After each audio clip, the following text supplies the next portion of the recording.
नमस्कार दोस्तों, मैं पिंकी शर्मा। आपका स्वागत है अपने यूट्यूब चैनल कथांतर में। आज इस वीडियो में मैं आपके लिए आशापूर्ण देवी जी द्वारा लिखी कहानी जिसका शीर्षक है बेआसरा सुनाने जा रही हूँ। इस कहानी में एक ऐसी बूढ़ी औरत के बारे में बताया गया है जिसका बेटा मर जाता है और उसे पता भी होता है, लेकिन वह इस बात को छुपाए रहती है। वह यह सोचती है कि अगर यह बात को मैं उजागर करूँगी तो मैं कहाँ दर दर भटकूँगी। वह खुलकर अपने दुख को जाहिर भी नहीं कर पाती है। तो चलिए सुनते हैं कहानी बेआसरा।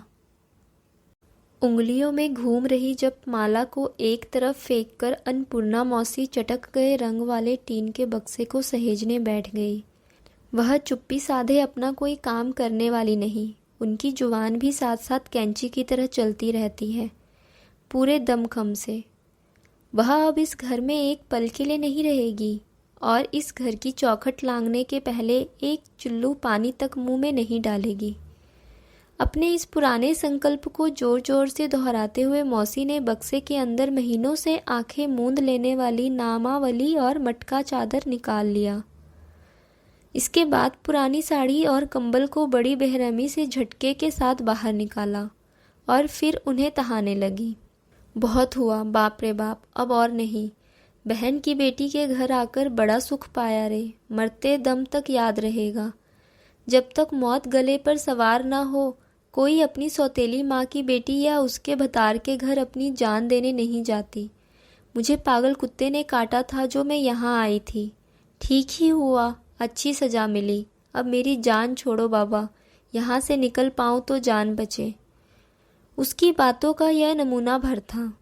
कई रूपों में और कई रंगों में अन्ना मौसी अपने स्वर और तेवर को बदल बदल कर बकती झकती रही। उसकी बातों को सुनकर यह सहज ही समझा जा सकता था कि इस घर के लोगों ने अपने मतलब के लिए मौसी को छेक रखा है। इसलिए मौसी आज यहाँ से जाने को उतावली हो उठी है। और आज के दिन तो ऐसी एक दुर्घटना हो गई है कि उसके लिए एक पल को यहाँ ठहर पाना मुश्किल है। लेकिन इस घटना के ठीक 2 दिन बाद ही जो स्थिति आने वाली होगी, उसे देखकर यही जान पड़ेगा कि मामला कुछ और ही रहा होगा। इस चटके हुए रंग वाले टीन के बक्से में रखी चीज़ों को सहेजना मौसी की दिनचर्या का एक अभिन्न और अपरिहार्य अंग है। लेकिन उसने अब भी अपने दिमाग को पूरी तरह खराब होने नहीं दिया है, और तभी तो वह बहन बेटी के घर संसार को उजड़ता हुआ देखकर आनन फानन जाना नहीं चाहती। अब क्या करे बेचारी, अपमान का घूंट पीकर रह जाना पड़ता है। अपमान का घूंट पीकर रह जाना पड़ता है उसे, और इसी घर का दाना पानी स्वीकार करना होता है उसे, और झक मारकर मन मसोस कर उस दिन रह जाना भी पड़ता है। लेकिन उसके भतीजे की पुत्रवधू रमोला क्या सचमुच में कोई ऐसी वैसी औरत है जो मौसी को बराबर तंग करती रहती है, और तभी उसके लिए घर में टिकना मुश्किल हो जाता है? नहीं, ऐसा नहीं है। पढ़ी लिखी औरत है, नौकर चाकर से भी कभी तू तड़ाक कर बातें नहीं करती। अपनी मौसिया सास को उसने कभी भी बुरा भला कहा हो ऐसा नहीं जान पड़ता। कोई है जो यह साबित कर सके? नहीं, कैसे नहीं भला? और यही सब तो झेला नहीं जा सकता। जो कहना है मुंह पर कह दो, एकदम साफ साफ, जो सहज है, स्वाभाविक है और जो समझ में आ जाए ऐसी बात। इससे कुछ तो पल्ले पड़ता है और बात का जवाब भी दिया जा सकता है। और बातों को बतंगड़ बनाने वाली इस सीधी सादी दीख पड़ने वाली लड़ाई में और कोई जीते या ना जीते, अन्ना मौसी की जीत 16 आने तय है। लेकिन यह क्या? दूसरे को मुंह तोड़ जवाब देने के बदले रमोला के चेहरे पर हर घड़ी एक बेजुबान सी कड़वाहट और तिक्तता क्यों तैरती रहती है? यह उसका बड़ा निष्ठुर खेल है। उसके चेहरे पर तिरने वाली एक एक भाव रेखा जैसी बड़ी गुर्झल और विरक्ति भरी अवमानना से प्रश्न किया करती, कौन है तू? यहाँ क्यों है भला तू? सारी जिंदगी यहीं टिके रहने की आस लगाए बैठी है। अन्ना मौसी भले ही अनपढ़ हो, लेकिन वह इस भाषा को पढ़ सकती है। पर वह यह नहीं जानती कि इस भाषा में छुपे सवालों का जवाब वह कैसे दे। इन दबे छिपे हमलों के सामने अपनी हार स्वीकार करने के सिवा उसके पास और कोई चारा नहीं है। तभी तो इतनी जलन है उसके सीने में। और यही वजह है कि जाने अनजाने या किसी नौकर नौकरानी या घर के नन्हे मुन्नों से हो गई किसी चूक या गलती के बहाने उसे यह तूफान खड़ा करना पड़ता है। इस जंग लगे पुराने बक्से के सिवा अन्ना मौसी के पास और भला है भी क्या? किसी मुठभेड़ के आधुनिक हथियार से वह अपने को कैसे लैस कर सकती है? और आज जब अचानक एक नटखट बच्चे का पांव उसके ऊपर पड़ गया तो वह अपने को बड़ा आहत महसूस कर रही है और घंटे भर से चीख चिल्ला रही है, और मेरे गले में फंदा डाल दे रे। अरे बहन बेटी दामाद के घर पर पड़ी पड़ी मैं मलाई और रबड़ी उड़ा रही हूँ रे। लेकिन अब और नहीं बाबा, इन नौकर चाकरों की लात मैं नहीं खा पाऊंगी रे। अरे विभूति कहाँ चला गया रे? अभी तुरंत जाकर मेरे किस्टों को तार दे दो, वह मुझे लिवा ले जाएगा। वह बेकार हो, कंगला हो, मेरी कोख का जाया तो है, उसका दाना पानी हराम का तो नहीं है। इस मलाई रबड़ी से मुझ अभागन का क्या काम? मैं बेटे के घर में खुद ही उबाल कर खा लूंगी। तू जा और जल्दी से तार भेज दे रे विभूति। विभूति कमरे के अंदर चुप बैठा किसी मुवक्किल की फाइलें उलट रहा था। उसे देखकर यह नहीं जान पड़ा कि बात उसके कान में पड़ी भी है, लेकिन रमोला के कान में कोई पिघला हुआ शीशा नहीं डाला कि वह यह सुनकर भी सह ले। वह तमतमाती हुई कमरे में दाखिल हुई और फट पड़ी। आखिर ऐसा कब तक चलता रहेगा? विभूति जैसे असहाय सा जान पड़ा। उसने बड़ी बेबसी से कहा, तो फिर किया ही क्या जा सकता है? नहीं, कुछ नहीं किया जा सकता है ना। बस चुपचाप बैठे बैठे इस गाली गलौज को सहन करते रहो। क्या बात है? विभूति ने उत्तर में जो कुछ कहा वह टालने वाला ही था। ऐसा करो कि उसके साथ थोड़ा निवाह कर ही चलो। ऐसा करने पर निवाह कर? ओ, फिर तो बादल और मिंटू को लेकर मुझे इस घर संसार से विदा होना पड़ेगा। इसके सिवा उससे निवाह कर पाने का और कोई चारा नहीं। लेकिन इतना तो मुंह से फूटो कि मैं किस खुशी में हमेशा इतनी अशांति झेलती। विभूति ने झुंझलाकर कहा, जरा धीरे बोलो। अच्छा, यह तो बताओ कि क्या किया जा सकता है?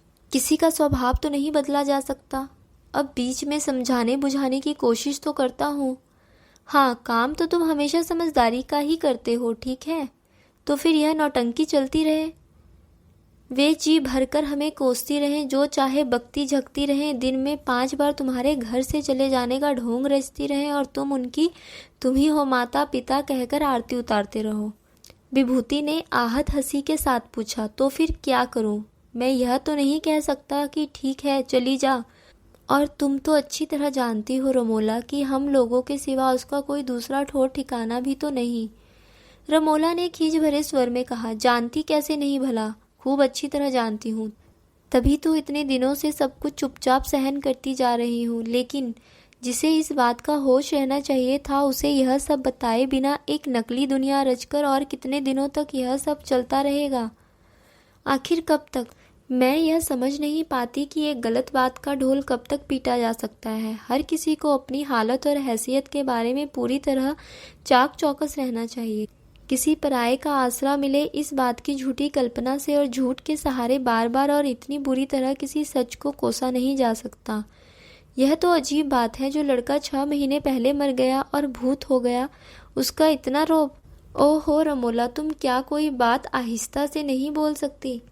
आहिस्ता से? भला क्यों बोलूं? मैं कोई गूंगी तो नहीं, रमोला कहती गई। मैं तुम लोगों की तरह फालतू के सेंटीमेंट्स में पड़ी रहना नहीं चाहती, और मरने की खबर सुनकर किसी का हार्ट फेल होते हुए भी मैंने नहीं देखा।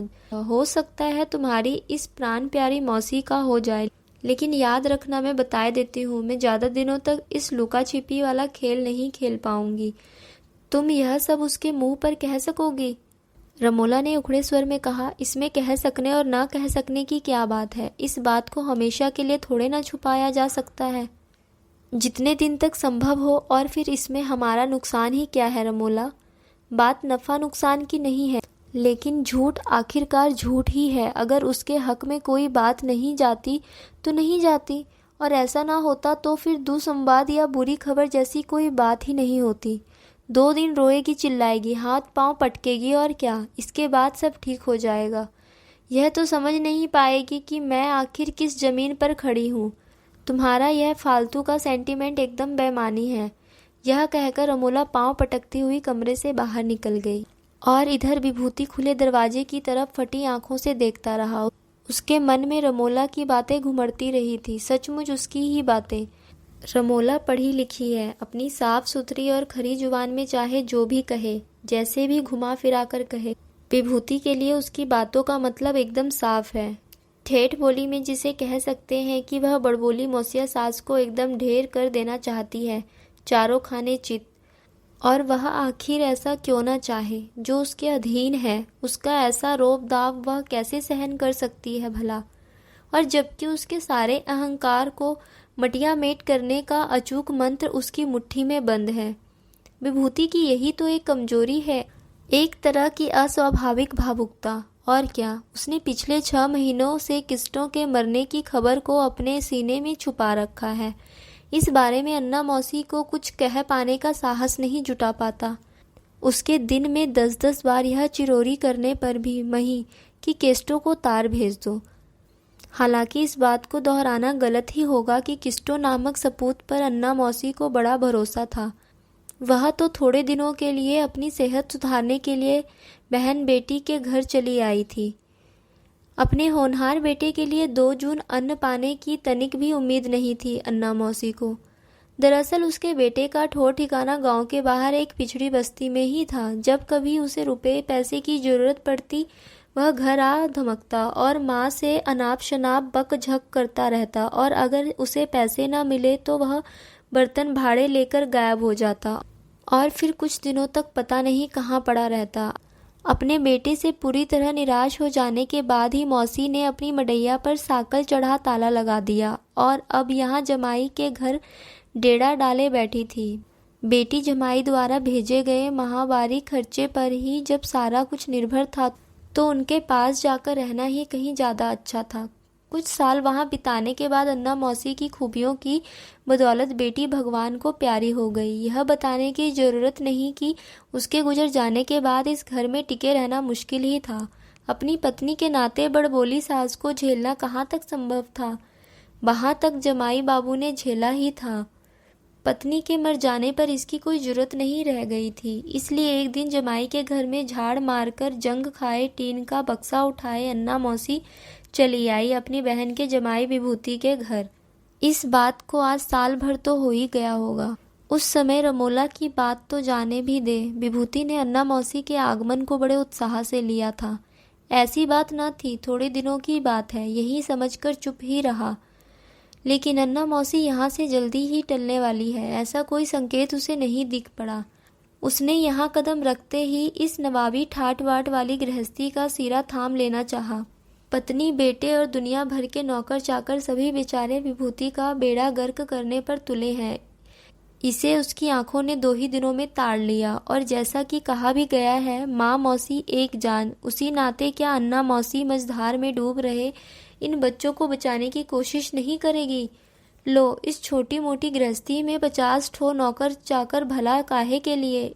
इनको देखकर तो मेरे तन मन में आग लग जाती है। 30 रुपए महीने पर एक बाभन रसोईया, आखिर काहे के लिए? घर की बहू 2 मुट्ठी चावल नहीं सिझा सकती? 24 घंटे सुई पोकर लिए बैठी न जाने क्या निहाल करती रहती है। और बाल बच्चों को इस तरह का नवाबी खाना खिलाने की क्या जरूरत है भला? दूध, मलाई, माखन, मिश्री के बिना कलेवा गले से नीचे नहीं उतरता। 2-2 ठो पराठे सेक दो और अचार डालकर सामने रखो, इतना भी नहीं होता? विभूति जैसा मोगड़ा आदमी ही यह सब सहन कर सकता है। अरे कोई दूसरा बच्चा होता ना, तो जूते मार मार कर सारा जहर उतार देता। अन्ना मौसी जो पहले पहल यहाँ आई थी, तभी उनके मुंह से जो शब्द फूटे थे, ये उनके कुछ नमूने भर हैं। लेकिन रमोला ने अपनी चुप्पी, जलती हुई निगाह और बिना किसी प्रतिक्रिया के सारी चोट को सह पाने की तैयारी के साथ उस दौर को झेला था। इसमें उसे कोई ज्यादा वक्त नहीं लगा। इसके बाद आया छोटे छोटे अधिकार और अभियान का जमाना। इस दौर में अन्ना मौसी ने बड़े तामझाम के साथ यह ऐलान किया कि आखिर वह इस घर संसार में कौन होती है। वह नौकर चाकर की लंबी कतार में तो शामिल नहीं है। क्या जरूरत है उन्हें इस बारे में बार बार कहने की? रमोला की सर्द खामोशी और उदासीनता से मान और अभिमान का वह दौर भी खत्म हुआ। अब ऐसा होने लगा कि सारे लौंडे लपाटे, नौकर नौकरानी जानबूझकर मौसी को अपमानित करने पर तुले हैं, और लाख चाहने पर भी उसका रमोला के साथ सीधे झगड़ा करना मुमकिन नहीं हो पा रहा है। और इस अपमान से आहत अन्ना मौसी इसलिए रह रहकर किस्तों को तार देने पर जोर देती रहती है, और ये लोग उसके बार बार कहे जाने पर भी उसके जाने का कोई इंतजाम नहीं कर रहे। इस बात को उसने पूरे मोहल्ले भर में प्रचारित कर रखा है। इन सारी बातों के बीच जो जरूरी खबर है वह यह है कि कुछ महीने पहले अन्ना मौसी के गांव से मुकुंद नाम का एक छोकरा किस्तों के उसी ताड़ी वाले अड्डे का मारा आया और घर के बाहर बैठा रहा।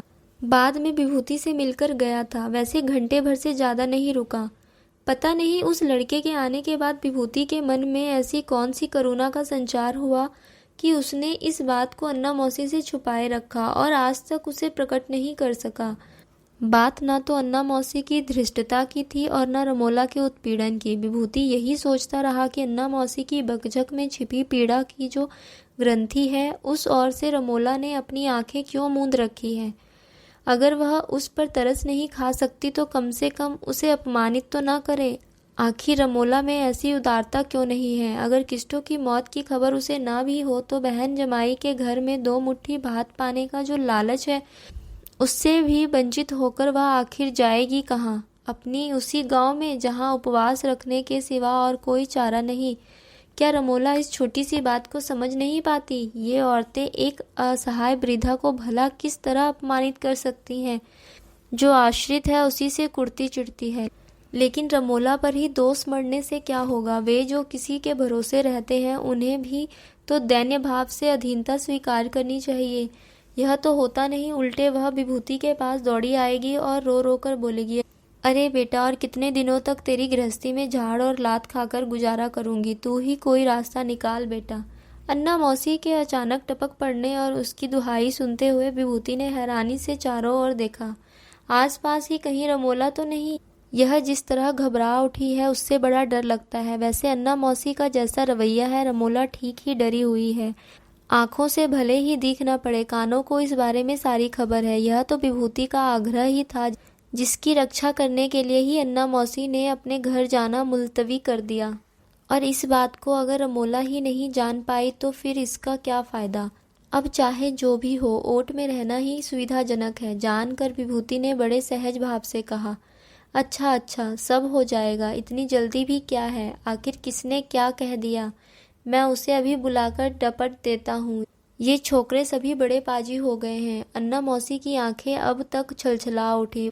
वह बोली, किसी का कोई दोष नहीं है बेटा, मैं ही सारी आफत की जड़ हूँ। इस पापन को आखिर कब तक पोसते रहोगे बेटा? इस आफत बलाए को धक्के देकर निकलवाने के लिए कुछ तो करो। अच्छी मुसीबत है। विभूति ने पूछा, तुम क्या अभी इसी घड़ी निकल जाओगी? अगले महीने बादला का उपनयन संस्कार होना है। तुम्हारे न रहने पर यह सब कैसे होगा भला? मैं भला किस गिनती में हूँ बेटा कि मेरे न होने से सारा काम रुक जाएगा? तू भी क्या कह रहा है? कहती हुई मौसी ने चैन की एक सांस ली और फिर उठ खड़ी हुई। इसके बाद गर्दन ऊंची कर बोली, मैं भी यही चाह रही थी कि बच्चे के गले में मोटी जनेऊ पहना कर ही जाऊंगी। अब तुम्हारी बात पर रुकना ही पड़ेगा। बहुरानी ठहरी पढ़ी लिखी, उसको इन सारी रीत नीत वाली बातों से क्या लेना देना। लेकिन याद रहे, इसके बाद एक दिन के लिए भी नहीं रुकूंगी। पहले ही बोल बता दिया। हाँ। और इस बात को कोई नहीं जानता कि विभूति की आंखें क्यों छलछला उठी हैं। बस थोड़े से ही संतुष्ट हो जाती है। बेचारी इन लोगों के लिए थोड़ा सा सम्मान इतना अधिक मूल्यवान हो उठता है, और इस सम्मान के लिए अगर थोड़ा सा दिखावा भी करना पड़े तो इसमें क्या आता जाता है? आखिर छोटी मोटी सहानुभूति दिखाने में भी आदमी इतनी कंजूसी क्यों करता है भला? उसने मौसी से भरे गले से कहा, अच्छा, तब की तब देखी जाएगी। अभी के लिए तो निश्चिंत हुआ बाबा। उस जेल में रहना कोई बच्चों का खेल है। अब तुम लोगों ने जितना कुछ जान रखा है ठीक वैसा होता नहीं है। अच्छा, आज तुम्हारी निरामिष रसोई में क्या कुछ बनेगा बताओ तो? बहुत दिनों से बड़ी खाने को नहीं मिली, और केले के मोचे की सब्जी। वह सब क्यों नहीं? अन्ना मौसी ने पोपली हंसी हंसते हुए कहा, लो सुनो इस पगले की बात। केले के मोचे की सब्जी क्या मुंह से निकली बात की तरह बन जाती है? उसे रात में ही काट कूट कर पानी में भिगोना नहीं पड़ता। और आज तो बन नहीं पाएगी, और कल है मंगलवार, इस दिन मोचा नहीं खाते। अब तो परसों ही बनेगी। विभूति ने निराश होकर कहा, हाय रे मेरा नसीब, अब परसों किसने देखा है? माँ सृष्टि तेरी सहाय हो, तू भी जो मुंह में अल्ल आता है बक देता है। ऐसा कहते और असिसते हुए अन्ना मौसी बड़े प्रसन्न मन से निरामिष रसोई घर की ओर बढ़ गई, चूल्हा सुलगाने के लिए। लेकिन वह पास ही दलान में जल रहे चूल्हे से भी कहीं अधिक दाह लिए और भीतर से भरी बैठी रमोला की और तीखी नजरों से ताकना नहीं भूली। आए दिन इस तरह की घटनाएं घटती ही रहती थी। रमोला आखिर इस मौसिया सास को किस तरह सबक सिखाए, जब उसका पति ही इस मामले में उस पर पाबंदियां लगाने को उतारू है। और मजे की बात यह है कि वह मन ही मन अपने पति से डरती भी है। अपनी जुबान से वह भले ही चाहे जो कुछ कह ले, उसके मन में डर तो बैठा ही रहता है। लेकिन जैसा कि कहा भी गया है, चोर के 100 दिन तो साधु का 1 दिन। पता नहीं रमोला के लिए कभी वह दिन आएगा भी या नहीं। तभी अपने एक मुवक्किल के काम से विभूति को 3 दिनों के लिए आसनसोल जाना पड़ा। अन्ना मौसी के बारे में उसकी चिंता ने उसे परेशान न किया हो, ऐसी बात नहीं, लेकिन इस बारे में साफ तौर पर अपनी पत्नी को यह कह सके कि मेरे न रहने पर मौसी के साथ कोई बुरा सलूक न करना बताना भूल गया। 4 दिनों के बाद जब वह लौटा तो अपनी दूसरी व्यस्तताओं के चलते मौसी की खोज खबर लेने की फुर्सत नहीं मिली। उसे जब इस बात का ख्याल आया तो उसने हंसी हंसी में कहा, अरे भाई, बात क्या है? मिंटू और अन्ना मौसी की आवाज़ सुनाई नहीं पड़ रही? लगता है घर को लकवा मार गया है।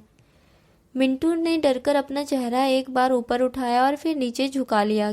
11-12 साल की बड़ी ही होशियार लड़की, दुनियादारी की बहुत सी बातों को समझने वाली, उसने एक बार अपनी माँ की ओर देखा और फिर अपनी आंखें नीचे कर ली। बात क्या है? माँ बेटी एक दूसरे का मुंह क्यों ताक रही है? विभूति की झुंझलाहट छिप न सकी और बाप की इस परेशानी के डर से नहीं, बल्कि बाप के प्यार के भरोसे ही मिंटू ने जल्दी से बात उगल दी। अन्ना दादी किस्टो चाचा की मौत की खबर सुनने के बाद 2 दिनों से गुमसुम बैठी है, अपने कमरे में चोर की तरह। विभूति लगभग 1 मिनट तक घरवाली की ओर चुपचाप देखता रहा। उसके होठों पर भी एक कुटिल मुस्कान खिंच गई। उसने पूछा, इतना अच्छा मौका तुम भला छोड़ भी कैसे सकती थी, है ना?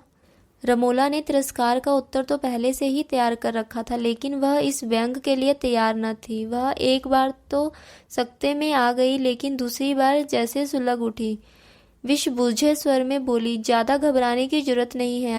अचानक उस खबर के बारे में जानकर वह कोई पागल नहीं हो गई। यह ठीक है कि वह 2 दिन से चुप्पी साधे बैठी है, लेकिन अपनी बेहयाई छिपाने के लिए, और मौत की यह खबर उसके लिए कोई नई बात नहीं थी।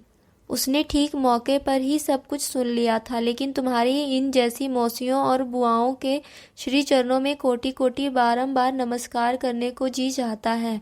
अपने इकलौते और जवान बेटे की मौत की खबर तक को एक सिरे से हजम कर जाने वाली और पिछले 6 महीनों से उसी बेटे का नाम ले लेकर जो औरत नौटंकी कर सकती है, उसे और कहीं नहीं तुम्हारे ही घर में देखा है मैंने। विभूति को ये सारी बातें बड़ी अजीब सी जान पड़ी, लेकिन रमोला के कुटिल और विद्रूप तेवर को देखकर उसे दूसरा कोई सवाल करने की इच्छा नहीं हुई। लेकिन उस चेहरे को तकते रहने पर उसके मन में अचानक बात जरूर कांत गई। ऐसे चेहरे और तेवर वाली औरतों के साथ वह पिछले 19 वर्षों से घर संसार चलाता आ रहा है।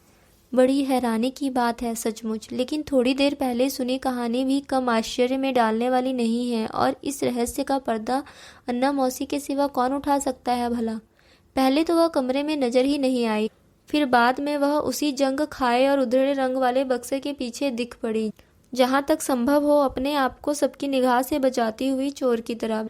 विभूति को देखकर उसने अपने आप को और भी सिकोड़ लिया। विभूति उसी बक्से पर ही बैठ गया। उसने बिना भूमिका के कहा, अपने घर जाओगी मौसी? घर? अचानक मौसी को जैसे तिनके का सहारा मिला। उसने बड़ी बेचैनी से चिरोरी भरे स्वर में कहा, हाँ बाबा, वहीं जाऊंगी। 2 दिनों से सोचती रही रे, पर कुछ तय नहीं कर पाई। वही कर, जैसे भी हो मुझे मेरे घर भिजवाने का कोई इंतजाम कर दे। वहां जाकर किस्टों के नाम गला फाड़ फाड़ कर थोड़ा रो तो लूं। मैं वही पापेन हूँ रे। बेटे की मौत का दुख हजम करके पिछले 6 महीनों से हड़िया भर भर भात खा रही हूँ रे। और यह सब देखकर ऊपर बैठा किस्टो कैसे खिलखिला हंस रहा होगा। अपनी टूटी मडैया में छाती कूट कूट कर मैं उस पाप का प्रायश्चित करूंगी रे। विभूति ने आसपास देखते हुए कहा, लेकिन क्या तुम्हें इस बारे में पता था मौसी? अन्ना मौसी एकदम बिखर गई इस सवाल पर। उसने अपने टूटे स्वर में धीरे धीरे कहना शुरू किया, हाँ बेटा, पता कैसे नहीं था। माँ की आत्मा क्या ऐसी खबरों से अनजान रहती है? मन ही सब बता देता है। मुकुंद उस दिन तुमसे मिलने आया था और तुमसे मिलकर बाहर ही बाहर चला गया। तभी मुझे इस बात का अंदेशा हो गया था रे।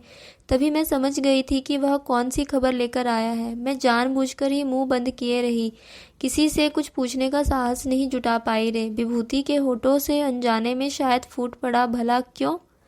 क्यों? अन्ना मौसी ने अपना मुंह ऊपर उठाया और बोली, तू पूछ रहा है मैंने ऐसा क्यों किया?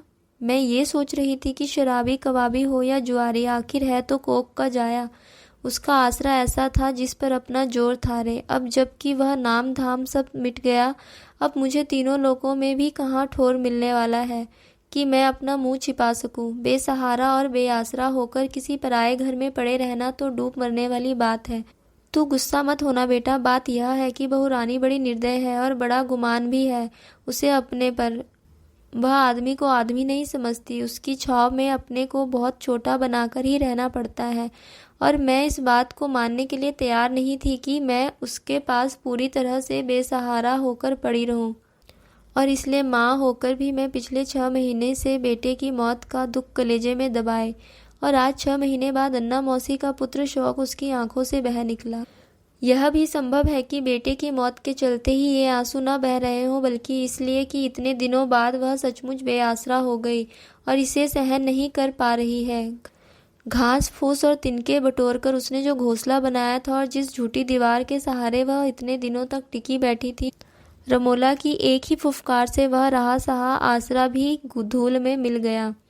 और अब किसके बूते अन्ना मौसी वहाँ टिकी रहेगी। दोस्तों, मैं आशा करती हूँ यह कहानी आपको अच्छी लगी होगी। इस वीडियो को लाइक कीजिए, दोस्तों में शेयर कीजिए और इस चैनल को सब्सक्राइब कीजिए।